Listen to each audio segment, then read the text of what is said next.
So I had to let my phone charge a great deal before shooting this last video. Well, I wanted to touch on a few things before I ended the whole thing.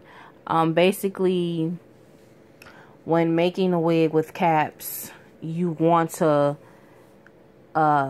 lay the hair on it flat.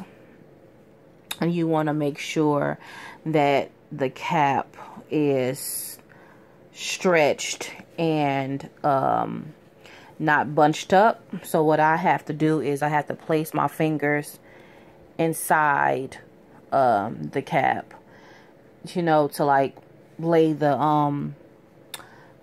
weft on there neatly and flat while I'm sewing, because if I just poke pins in it, it's going to gather up. The cap is going to gather up, and that's what also shrinks the cap when sewing the hair on there. So I'm not going to demonstrate how to make a wig because there's tons of videos on how to make wigs. I'm just telling you guys my tips and tricks on making wigs.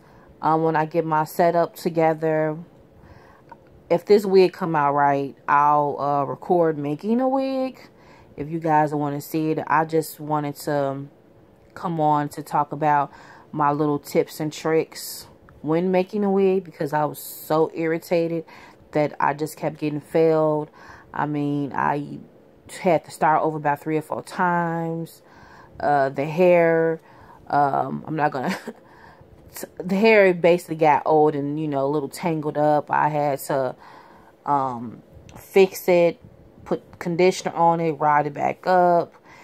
So this hair is not the same pattern as it was before.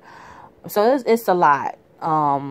So it's not as easy as people pan it out to be. It may be easy for them, but when you have a big, large head like I have, it's not that simple. So that's it. I hope you enjoyed my series. Bye bye.